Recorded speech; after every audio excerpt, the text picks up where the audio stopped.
El motivo de este encuentro es que hablemos de diabetes pregestacional. ¿Cuál va a ser nuestra agenda? Hablar de la clasificación de la diabetes, cómo programamos el embarazo en aquellas pacientes con diabetes previa, cómo hacemos el seguimiento, el tratamiento del curso del embarazo, el tratamiento del trabajo de parto y cesárea, el seguimiento de estas pacientes en el posparto y la evaluación fetal. Con respecto a la clasificación, nos podemos encontrar con varios tipos de pacientes con diabetes previa. Pacientes diabéticas tipo 1, pacientes diabéticas tipo 2, otros tipos de diabetes en los que podemos encuadrar los cuadros de MODY o aquellas pacientes que tienen una diabetes por medicación. Y si las clasificamos de acuerdo a la presencia o no de complicaciones, podemos tener pacientes sin ningún tipo de complicación vascular, pacientes con complicaciones vasculares, micro o macrovasculares, como retinopatía, nefropatía, cardiopatía isquémica, y aquellas pacientes con complicaciones neuropáticas. Pedersen, dentro de sus teorías, habló de los factores de mal pronóstico que podían hacer que estos embarazos fueran más complicados, y que son la acidosis química severa o acidosis clínica, actualmente ya no hablamos de acidosis química severa, la hipertensión crónica o la hipertensión que aparece durante el curso del embarazo, hipertensión inducida por el embarazo, aquellas pacientes que tienen una pielonefritis crónica y, por supuesto, como en todas las patologías, la negligencia que puede presentar la paciente. Otros factores de mal pronóstico, quizás con menos importancia, son los antecedentes de las mamás de haber tenido óbitos fetales, la macrosomía, la amenaza de parto pretérmino, el retardo en el crecimiento intrauterino, la presencia en embarazos previos de polihidramnios y la asociación con otro tipo de patologías. Cuando hablamos de programación del embarazo, decimos que nuestros objetivos son fundamentalmente prevenir las complicaciones causadas por alteraciones nutricionales, tanto por exceso como déficit. Podemos tener pacientes con diabetes tipo 1 que tengan cuadros de desnutrición y pacientes con diabetes tipo 2 que pueden o no estar desnutridas o estar obesas, o pacientes con obesidad que tienen una malnutrición y por eso tener alteraciones de tipo carenciales. También lo que tenemos que evaluar en la programación es las complicaciones, prevenir que aparezcan y prevenir la evolución de las mismas, retardar estas lesiones degenerativas cuando ya están instaladas. Y entonces, ¿cuál es el objetivo que tenemos que intentar manejar en las pacientes en la programación? Primero, que tengan hemoglobinas glicosiladas menores a 6.4% si estamos hablando de hemoglobina glicosilada A1C.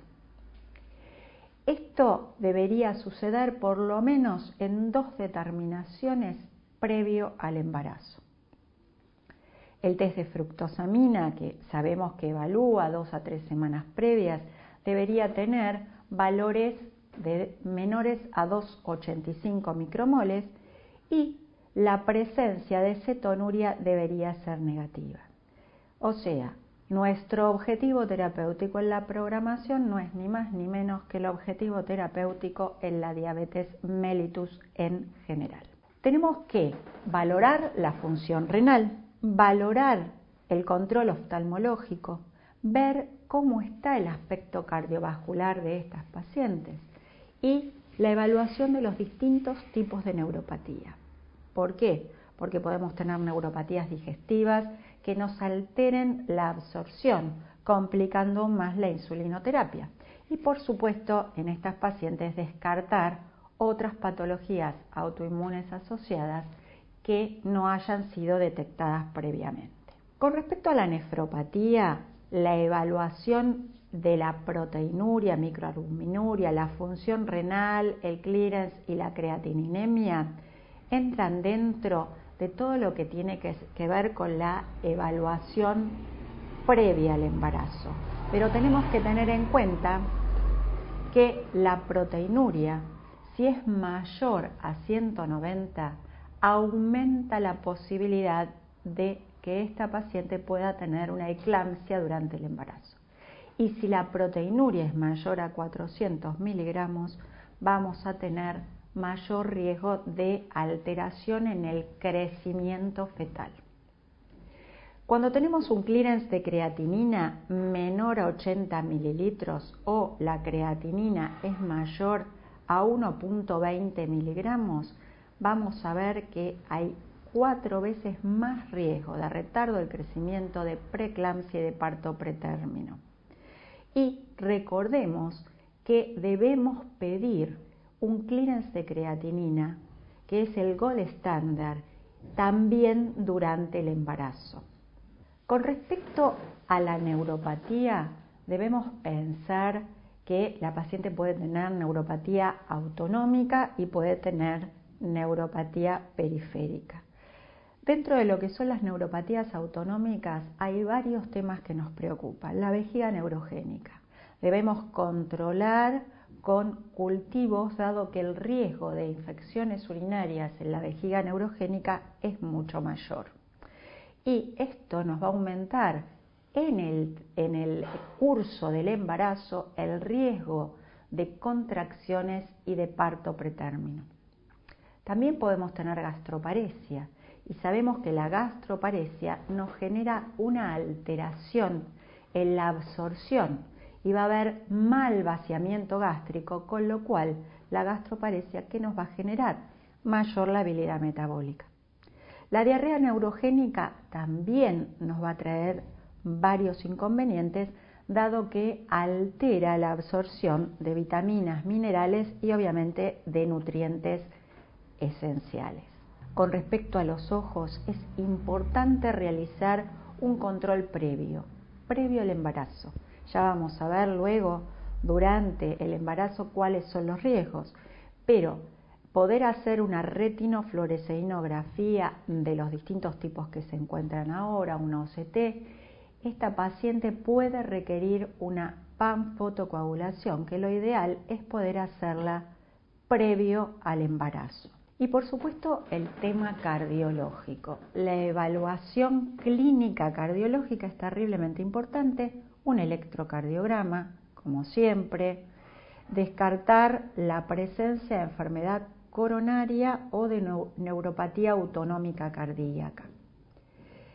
Hay muchas pacientes que ahora se embarazan con más edad, incluso aquellas pacientes con diabetes tipo 1 y tipo 2, con lo cual es posible que alguna de ellas haya tenido un infarto agudo de miocardio, lo que aumenta la probabilidad de mortalidad materna en casi un 67%. A estas pacientes le deberíamos desaconsejar el embarazo. Cuando la paciente ha tenido una coronariopatía y sí recibió un bypass, lo ideal es que el embarazo se programe pasados los 6 meses luego del bypass. Y en el caso de la hipertensión, que recordemos que va a empeorar tanto a la retinopatía como a la función renal, que va a aumentar el riesgo de que esta paciente, además de la hipertensión crónica, tenga una hipertensión inducida por el embarazo, debemos en la programación hacer un cambio con respecto a la medicación.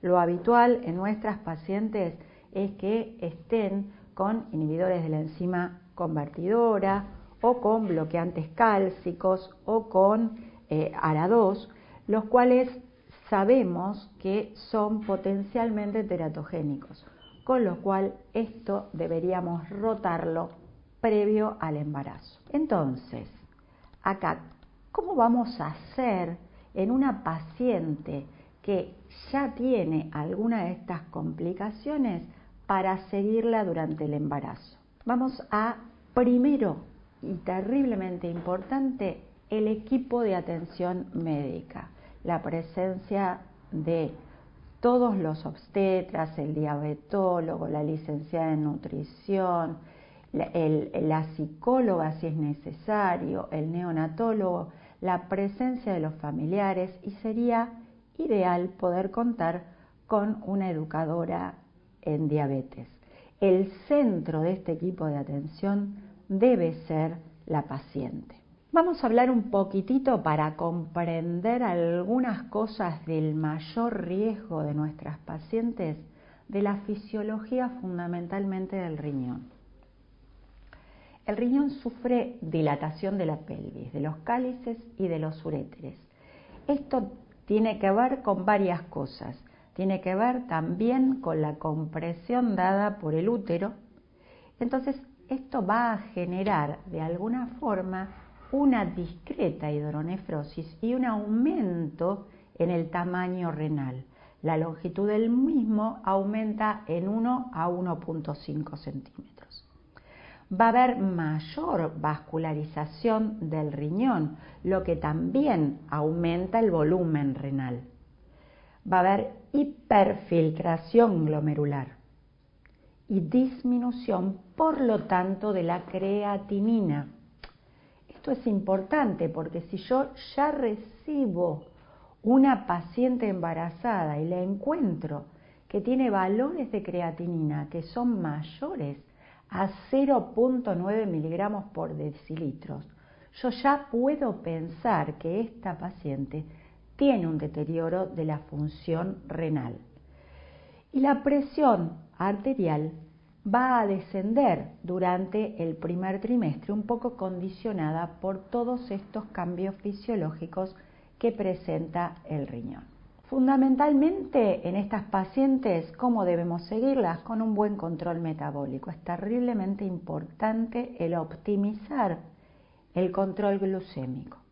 El control de la presión, como dijimos antes, debemos rotarlo al uso de alfa-metildopa y la betalol.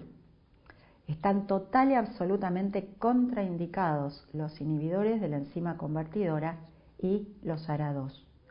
Vamos a hacer una reducción moderada de sodio. Esto es importante, la reducción debe ser moderada, nunca menos de 2 gramos de sodio por día. ¿Por qué? Porque habitualmente el riñón durante el embarazo pierde sodio. Tenemos que recordar además que la nefropatía se va a ver agravada cuando hay algún aumento exagerado de la ingesta de sodio o proteica, cuando hay ejercicio intenso o cuando hay infecciones urinarias o la hipertensión no está controlada. ¿Y cómo vamos a hacer el seguimiento de esta función del riñón durante el embarazo? Tenemos que tener en cuenta que todos los cálculos por fórmula que podemos utilizar fuera del embarazo no están validados para su uso en el embarazo. Primero, no hay estudios por trimestre de gestación y como ustedes saben, todos estos cálculos son en base a un paciente ya estipulado, de 1,70 m con un peso adecuado. Y acá en el embarazo tenemos mucha variación, con lo cual los controles del MDRD infraestiman la función renal.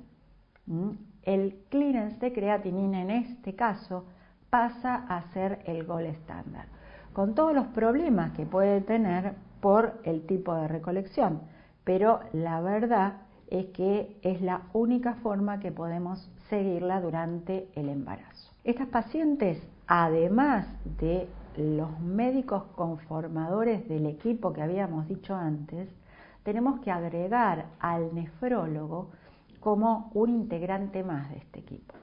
Deberíamos solicitarle cultivos quincenales, ¿no? Dependiendo del estadio y dependiendo también de la opinión nefrológica. El clearance y la proteinuria debería ser mensual o trimestral de acuerdo al estadio evolutivo o a la opinión del nefrólogo o a la evolución de esta función durante el embarazo. ¿Qué pasa con el tema de la maduración pulmonar con corticoides?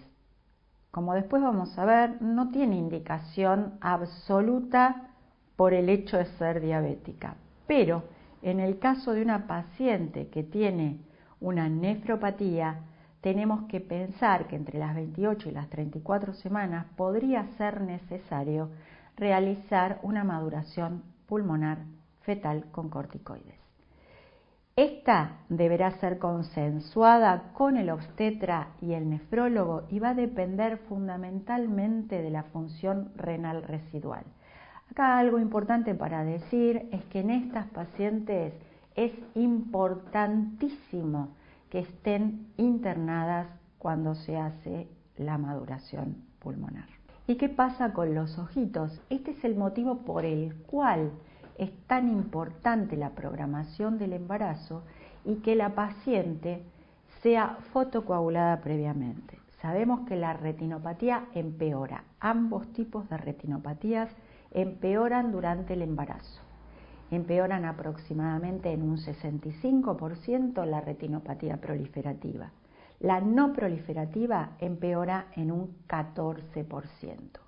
Con lo cual, lo ideal es que nuestras pacientes sean controladas seguro una vez por cada trimestre. Y esto también dependerá de lo que nos diga el oftalmólogo, ¿verdad? ¿Y cuáles son los factores que van a ayudar a este deterioro de la retinopatía? Un poco la duración de la diabetes. En una época la clasificación que se hacía de Priscilla White también hablaba que de acuerdo a el tiempo de evolución de la diabetes podría llegar a ser más grave el riesgo del riñón y de la retinopatía. Cuando la retinopatía es moderada a severa, tiene mayor riesgo de empeorar durante el embarazo cuando hacemos un descenso brusco de la hemoglobina glicosilada y si la paciente tiene hipoglucemias moderadas a severas en forma continua, también aumenta el riesgo de la retinopatía. Sabemos que, o decimos, mejor dicho, que la retinopatía empeoró cuando cambia de estadio o cuando la paciente puede desarrollar edema de mácula. Con respecto al corazón, la evaluación cardiológica hecha por el cardiólogo clínico es fundamental. Hay que descartar el tipo de alteración que puede presentar, que puede ser desde la enfermedad coronaria o lo más frecuente en las pacientes con diabetes tipo 1, la neuropatía autonómica. Este es uno de los casos en que desaconsejamos en forma absoluta el parto de tipo vaginal. ¿Qué pasa con la hipertensión? Y la hipertensión va a ser un factor de riesgo que nos va a empeorar tanto a la retinopatía como a la nefropatía y que debemos normalizarla previamente. Con respecto a la neuropatía, lamentablemente no hay guías ni estudios que nos hablen del manejo de la neuropatía durante el embarazo. Sí sabemos que no podemos utilizar las drogas habituales para tratamiento de la neuropatía durante el embarazo. Entonces, ¿cuál es la recomendación que vamos a hacer? Como dijimos previamente, si la paciente presenta un QT prolongado, sugerimos realizar parto por cesárea. Y si presenta la habilidad glucémica asociada por una gastroenteropatía diabética, lo que debemos es adecuar el plan alimentario y el esquema de insulinoterapia para este tipo de complicación. En una de esas, cuando hablemos de insulina, ver de la insulina de acción ultrarrápida precomidas, variarla en cuanto al horario en aquellas pacientes que tienen retardada la absorción. ¿Y cómo las vamos a seguir en cuanto a la frecuencia de visitas? Obviamente es totalmente individual, pero a partir del diagnóstico hasta lograr un buen control metabólico y metas adecuadas, deberíamos verlas semanalmente, a veces 2 veces por semana. Tenemos que tener muy en cuenta que cuando la paciente inicia su embarazo, el riesgo de hipoglucemias a predominio nocturnas en el primer trimestre por el aumento de la sensibilidad de la insulina dado por los estrógenos, en una de esas hacen que el control deba ser mucho más seguido. Una vez estabilizada la paciente, vamos a realizar las consultas cada 15 días. hasta aproximadamente la semana 32. Vuelvo a decir que cada caso es individual. ¿Por qué? Porque las pacientes embarazadas con diabetes, tengan el tipo de diabetes que tengan, también van a tener aumento de hormonas de contrarregulación como cortisol, progesterona y lactógeno placentaria en el último trimestre, con lo cual va a aumentar la necesidad y el requerimiento de insulina. Entonces, quizás ahí debemos verlas semanalmente o, vuelvo a repetir, 2 veces por semana, ¿sí? Y si no presentan ninguna patología, podríamos verlas semanalmente o cada 10 días. En el seguimiento posterior a la internación durante el embarazo, las tenemos que ver casi inmediatamente, antes de la semana del alta. Entonces, resumiendo, durante el embarazo tenemos que evaluar por lo menos fondo de ojo 1 por trimestre, casos individuales dependiendo de lo que diga el oftalmólogo. La fotocoagulación debe ser realizada previo al embarazo, pero actualmente sabemos que la podemos realizar durante el embarazo, porque no todas las pacientes programan el mismo. Con respecto al riñón, la realización de urocultivo y perfil renal sin duda por trimestre y se adecuará a cada caso individual. Con respecto a la evaluación cardiológica, en el comienzo y en el final, seguro. Y algo de lo que no hablamos, pero que deben realizar todas las embarazadas, es el control odontológico. Con respecto a los objetivos terapéuticos que vamos a manejar, la suspensión de aquellos medicamentos que potencialmente sabemos que son teratogénicos, ¿sí? Evitar el riesgo a la exposición no solo a drogas teratogénicas, sino también a otro tipo de noxas, como tabaco, drogas ilícitas, etc. Y aquellas pacientes que tienen una enfermedad renal ya establecida en un estadio 4 a 5, se recomienda ofrecer educación predialítica porque una de las posibilidades es que el embarazo termine iniciando diálisis. Y en aquellas pacientes que ya están en diálisis y que actualmente se pueden embarazar, informar sobre la necesidad de aumentar la frecuencia y la duración de la diálisis. Tenemos que establecer y estabilizar las alteraciones que genera la enfermedad renal en el embarazo, intentar disminuir la albuminuria a valores menores a 300 miligramos día o la albuminuria creatininuria, el rango, si bien no es un gol estándar, lo podemos utilizar para pesquisa, también debe ser menor a 300 miligramos. Sin duda, controlar la presión con la medicación adecuada para el embarazo, con un objetivo menor a 130-80, optimizar el control glucémico de acuerdo a las distintas guías nacionales.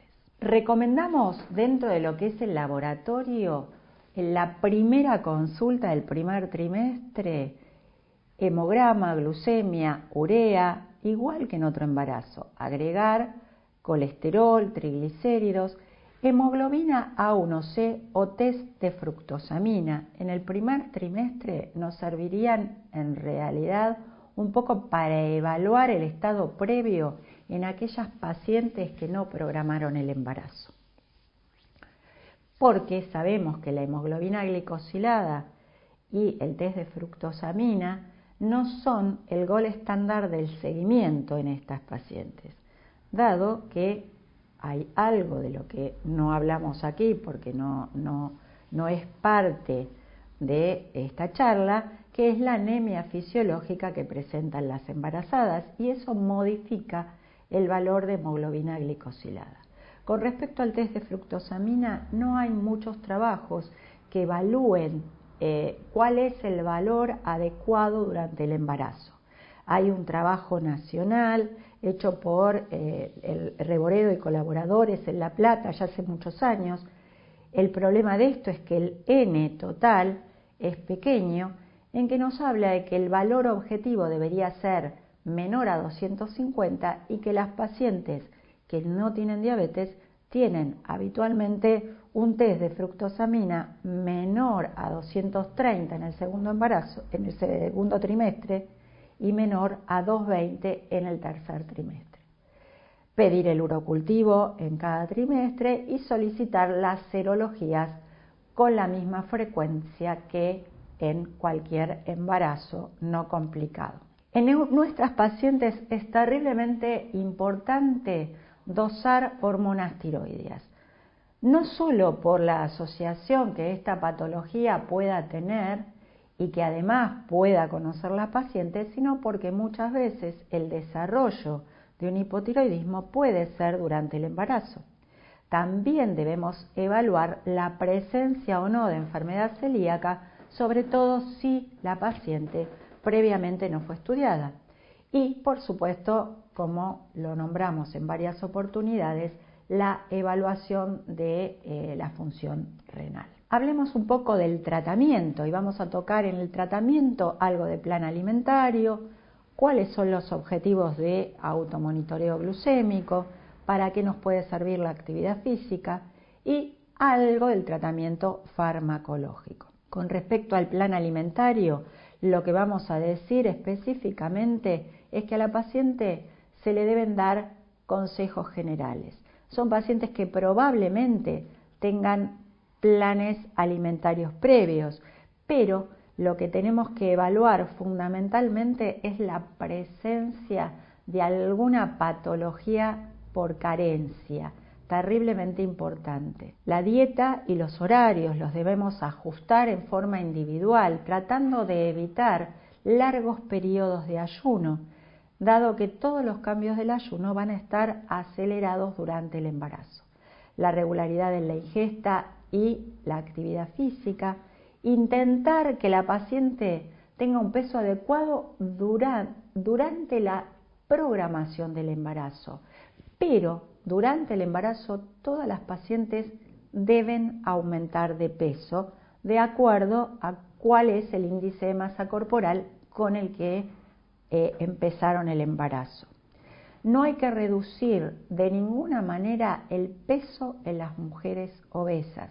Se ha visto que aquellas pacientes que bajan de peso durante el embarazo tienen más riesgo de bebés con bajo peso para la edad gestacional.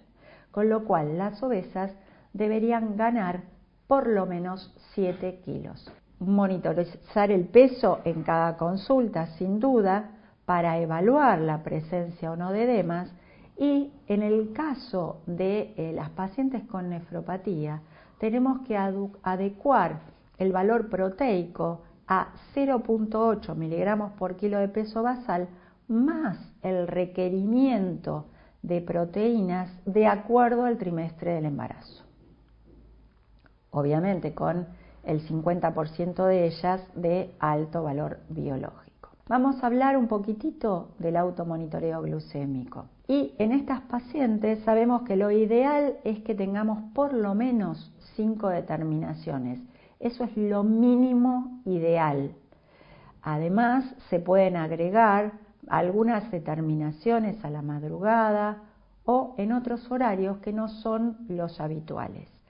Nosotros decimos que lo ideal es que en el predesayuno las pacientes consigan un objetivo de entre 70 y 90 miligramos por decilitro de glucemia o de glucosa capilar, para hablar con propiedad, que tengan pre y posalmuerzo entre 70 y 120 en el posalmuerzo y precena entre 70 y 100 y 2 horas post comida hasta 120.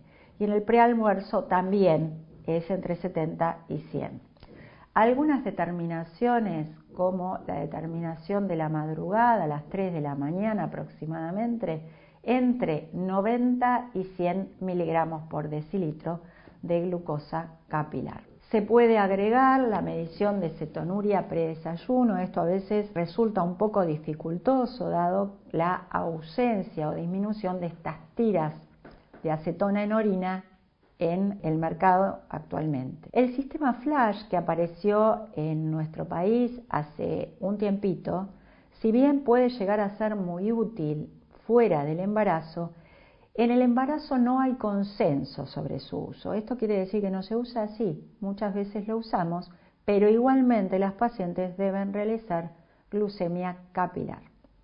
Recordemos que el gol estándar en el tratamiento es la glucemia capilar, no la hemoglobina glicosilada, no el test de fructosamina. ¿Nos dan datos útiles? Sí, pero no son el gol estándar de tratamiento. ¿Qué necesitamos? La presencia del reflectómetro. Ya hablamos de los valores deseados en el postprandial y en el preprandial. Hay la posibilidad de que estas pacientes se midan una hora post comida y el valor objetivo en ese caso sería hasta 140. Un dato importante a recordar es que cuando hablamos de post comida, postprandiales, tenemos que contar el tiempo desde el inicio de la alimentación. Y lo importante es que las pacientes no tengan hipoglucemias.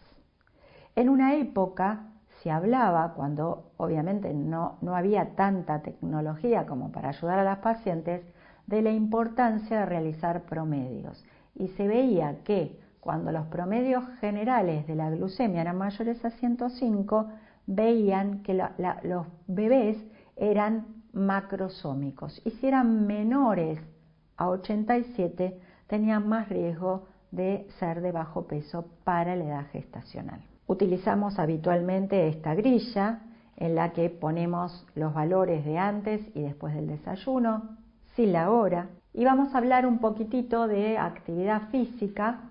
La actividad física va a ser muy útil para nosotros para tratar de mejorar el control metabólico.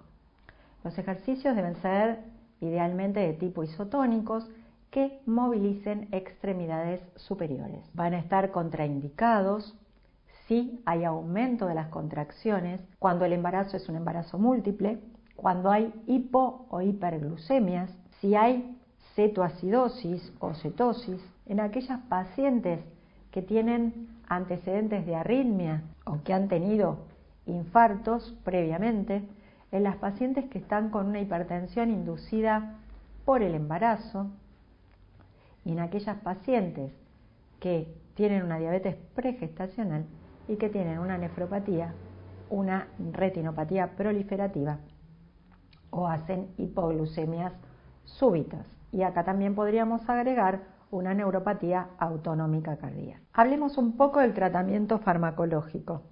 ¿Qué pasa con el tratamiento farmacológico? Tenemos que hablar un poco de agentes orales, dado que tenemos pacientes con diabetes mellitus tipo 2 que pueden embarazarse y que estén recibiendo agentes orales previamente.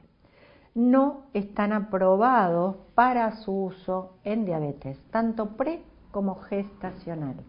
Si bien hay estudios y hay lugares en el mundo donde condicionalmente se aprueba el uso de metformina y glibenclamida durante el embarazo, sabemos que ambas atraviesan la placenta. La glibenclamida desde el inicio y la metformina a partir de la semana 12. Ahí vamos a tener receptores que pueden hacer que atraviese la placenta, con lo cual en una de esas nos da mayor tiempo para poder manejar la insulina en estas pacientes. En nuestro país no está aprobado su uso durante el embarazo. Recordar también que las pacientes con diabetes tipo 2, y esto es puntualmente para los agentes orales, tampoco podemos utilizar los agentes orales durante la lactancia, ¿sí? Dado que están presentes en la leche materna y van a tener impacto sobre el páncreas fetal y, en la lactancia sobre el páncreas del recién nacido con alto riesgo de hipoglucemia. con lo cual lo ideal es que estas pacientes programen el embarazo. Con respecto a la insulina, como siempre, calcular una basal de acuerdo al perfil glucémico que las pacientes presentan o a la insulinoterapia que traían habitualmente, teniendo muy en cuenta el riesgo de hipoglucemias nocturnas. También tenemos pacientes diabéticas tipo 1 que ya están realizando conteo de hidratos y cálculo de la dosis precomidas. Tenemos que tener bien en cuenta que lo ideal es que esto se haga previamente en la programación del embarazo, más que durante el embarazo. El conteo de hidratos, recordar que quizás no es para todas las pacientes. Tenemos que tener una paciente que coma adecuadamente. Tenemos que tener una paciente que pueda hacer el cálculo adecuado de la dosis. Por eso es tan importante evaluarlo esto previamente. También el cálculo de insulina va a ser variable durante los distintos tipos de trimestre. El cálculo de insulina rápida precomida por conteo variará. Por ejemplo, si la paciente tenía previamente cada 10 miligramos de hidratos de carbono, a 10 gramos, utilizaba una unidad de insulina, probablemente en el primer trimestre requiera aumentar la cantidad de gramos para tener la misma respuesta. Por ejemplo, tener un 15 gramos de hidratos de carbono, una unidad. En el segundo trimestre quizás deba volver a esas 10 gramos por unidad y en el último trimestre quizás tenga que bajarlo aún más y tener cada 5 gramos una unidad o cada 7 gramos una unidad.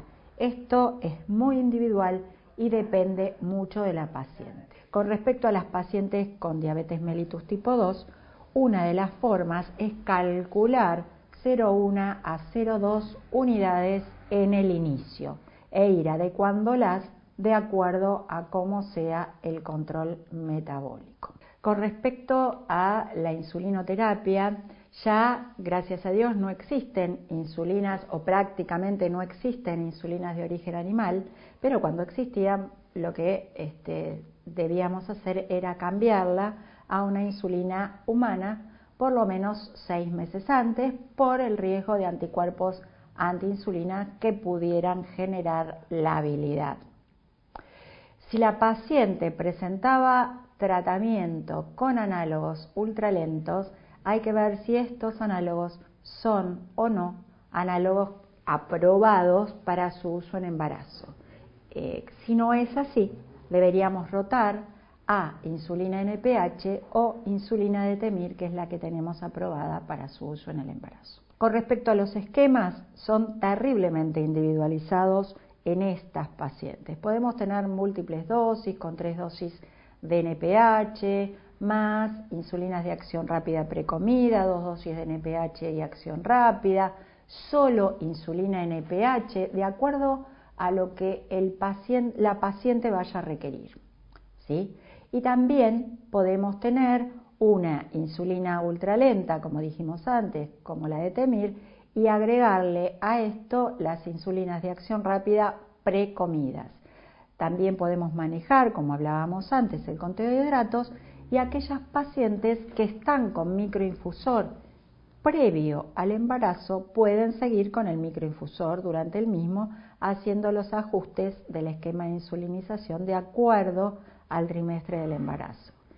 En una época se hablaba que la inclusión del microinfusor era de indicación absoluta en embarazo. En este momento no opinamos lo mismo. Con respecto al crecimiento fetal, tenemos que evaluar la presencia de macrosomía o retardo del crecimiento. ¿Cómo se hace? Bueno, por la curva de crecimiento por altura uterina. El obstetra habitualmente mide la altura uterina, la ecografía obstétrica, que lo mínimo que se hace habitualmente son 3 ecografías, una por trimestre, la primera en el momento del diagnóstico y para valorar la fecha probable de parto y la mayor exactitud de la semana de gestación, la segunda entre las 22 y 24 semanas, que va a pesquisar la posibilidad de anomalías congénitas, aunque también hay otras metodologías actualmente para realizar en el primer trimestre del embarazo, y en el tercer trimestre para evaluar la localización placentaria, el volumen de líquido amniótico, la biometría fetal con el cálculo del peso, que nos puede llegar a ser muy útil para decidir la vía de terminación del embarazo. Y el ecocardio fetal, que se realiza fundamentalmente antes de la semana 24, para evaluar la presencia de malformaciones, y en la semana 30 para ver si hay hipertrofia fetal septal, hipertrofia septal. La alfa-fetoproteína nos puede mostrar la presencia de defectos del tubo neural y otro tipo de malformaciones. Si está alterada, habría que medir y hacer un seguimiento mucho más estricto de esta paciente. Con respecto al control del bienestar fetal, los movimientos fetales corporales, de autoevaluación o la cardiotacografía y la ecografía, que también nos van a mostrar los movimientos. La ecografía nos va a mostrar el volumen de líquido amniótico. Recordemos que el polidramnios nos habla de muy mal control metabólico, pero no es exclusivo del control metabólico. También un polidramnios nos puede estar hablando de algún tipo de malformación o alguna otra patología asociada. La frecuencia cardíaca fetal, que la vamos a medir por la cardiotacografía o también llamada monitoreo fetal, el flujo arterial, que se mide por la velocimetría Doppler, y los movimientos respiratorios fetales, lo mismo que el tono fetal, lo vamos a medir por la ecografía. Con respecto a la evaluación obstétrica, se evaluará el peso, el índice de masa corporal, el aumento ponderal y la presión arterial, la presencia de edemas y la evaluación de la altura uterina, los latidos y los movimientos fetales, situación que habitualmente hace el obstetra. Entonces, ¿cuándo se va a comenzar a hacer el monitoreo fetal? Y esto es bastante controvertido porque lo que nosotros decimos es que hay que comenzarlo a partir de la semana 32 a 34. En una época se decía de comenzarlo en la semana 28 a 32. El riesgo de esto es que hay alto riesgo de falsos negativos. Algunos obstetras consideran que debe realizarse recién a partir de la semana 34. Los consensos internacionales hablan que en diabetes a partir de las 32 a 34 semanas. Hipertensión arterial también genera un comienzo en esta época, lo mismo que en aquellas pacientes que tienen alguna complicación crónica de la diabetes. Y en el retardo de crecimiento intrauterino, para evaluar si este chiquito es solo un retardo de crecimiento o tiene alguna patología más. En quienes más se indicará realizar a partir de la semana 32, en aquellas pacientes con mal control metabólico y en aquellas pacientes con antecedentes de mortinatos. La frecuencia es cada 7 días o 2 veces por semana. Tenemos que recordar que lo único que nos dice la cardiotacografía es que el bebé está bien en este momento, en el ahora, cuando lo estoy haciendo. Y lo que valora es la frecuencia cardíaca, la variabilidad, la reactividad, la presencia o no de desaceleraciones y la relación que éstas tienen con las contracciones maternas. La ecografía nos evalúa el líquido amniótico, nos dice que el mal control metabólico lo puede aumentar, lo mismo que las malformaciones, y cuando hay disminución del mismo, tenemos que descartar la rotura prematura de membranas o el retardo de crecimiento o algún tipo de malformación digestiva o renal. El Doppler está indicado en aquellas pacientes con antecedentes de hipertensión, retinopatía y neuropatía y retardo de crecimiento intrauterino. ¿Cuándo internaríamos a estas pacientes con diabetes pregestacional? Primero, cuando tienen mal control metabólico, ¿sí? Muchas veces en aquellas pacientes, sobre todo tipo 2, que debemos iniciar una insulinización, ¿sí? Y que les cueste comprender la misma en la consulta. ¿Cuándo más? Cuando hay dificultad para el traslado al centro asistencial. Esto es terriblemente importante. Cuando hay una situación socioeconómica deficiente que pueda complicarnos el traslado al centro asistencial, en aquellas pacientes que tienen inestabilidad de tipo emocional y cuando tenemos pacientes negligentes. ¿Por qué en pacientes negligentes o con mal control metabólico? Porque sabemos que si esto sucede cercano al momento del nacimiento, el riesgo de hipoglucemia neonatal es muy elevado, con lo cual el control que podamos hacer los días previos nos disminuyen el riesgo de distrés respiratorio y de hipoglucemia neonatal. Y en cualquier momento de embarazo podemos internarlas si necesitamos iniciar la insulinoterapia, si la paciente no tiene buen control metabólico, si presenta algún cuadro clínico agudo, si tiene alguna descompensación metabólica con respecto a su diabetes, fundamentalmente cuando hagamos la maduración fetal con corticoides y cuando haya complicaciones obstétricas. Vamos a hablar un poquitito de la finalización del embarazo. La finalización puede ser por parto, es lo ideal, o puede ser por cesárea. ¿Cuándo se va a indicar de pronto una cesárea? Cuando tengamos mal control metabólico en una paciente que previamente le hagamos una internación para optimizar el mismo, cuando hay complicaciones metabólicas o situaciones evolutivas que contraindiquen el parto vaginal.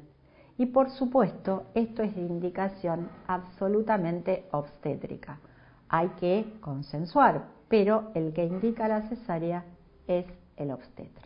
El control de la madurez fetal lo deberíamos hacer cuando el embarazo hay que interrumpirlo previamente a la semana 37, midiendo fosfatidilglicerol en el líquido amniótico. Y tenemos que tener en cuenta que, de acuerdo al riesgo-beneficio, vamos a evaluar el uso o no de corticoides. Dexametasona, 12 miligramos cada 12 horas, fundamentalmente en 2 dosis, siempre en internación. Y remarcando que no hacemos maduración fetal con corticoides como indicación absoluta en las pacientes con diabetes.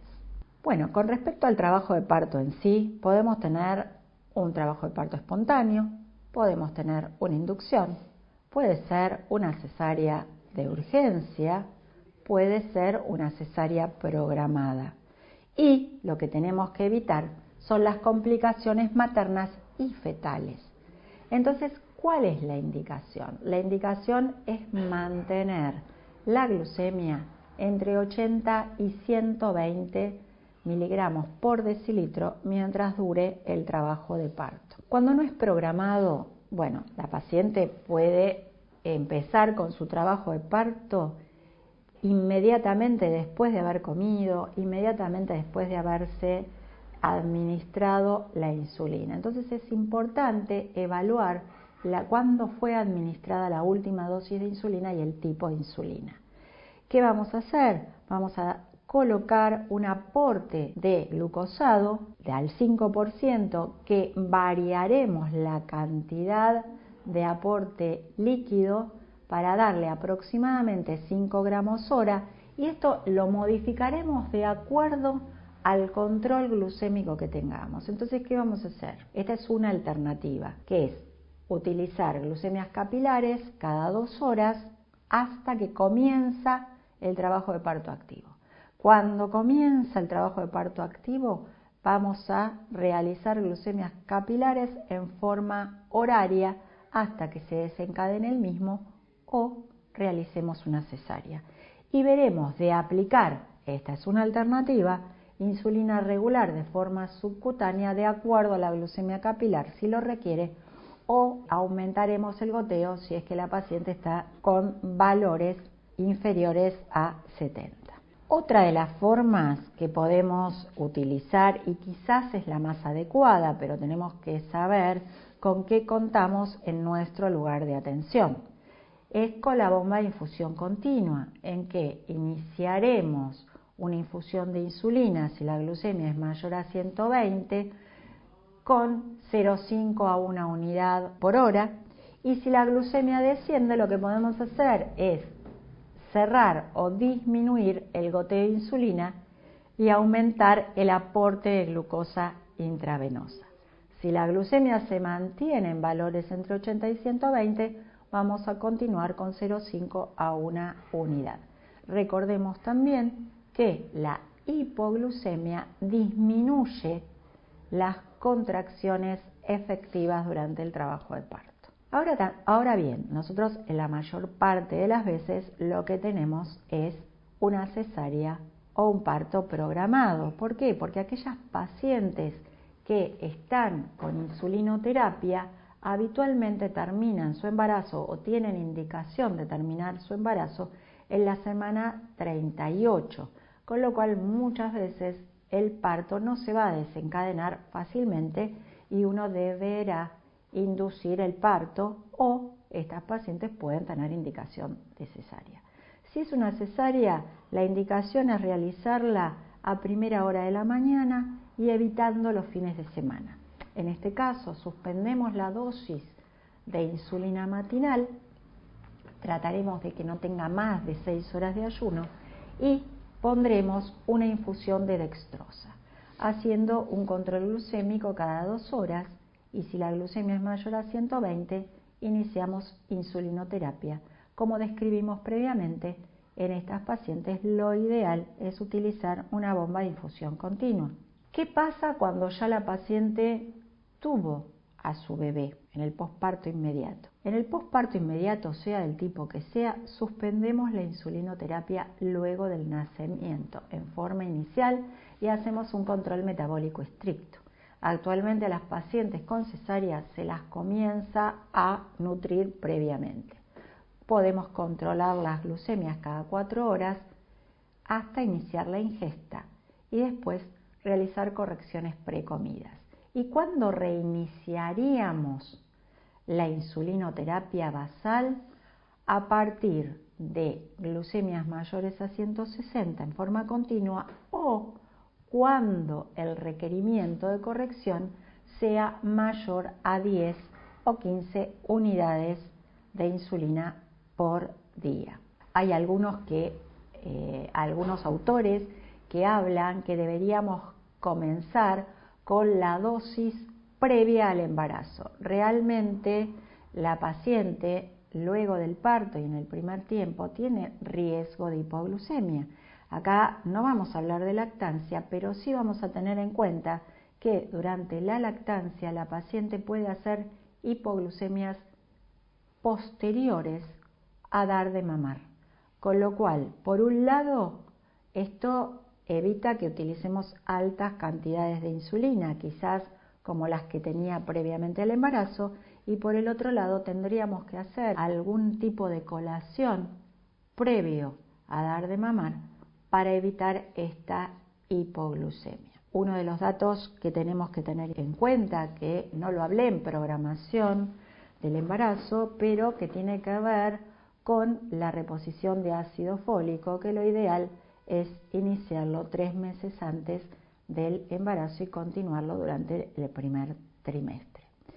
Bueno, creo que ha sido bastante amplio y les agradezco mucho por estar presentes.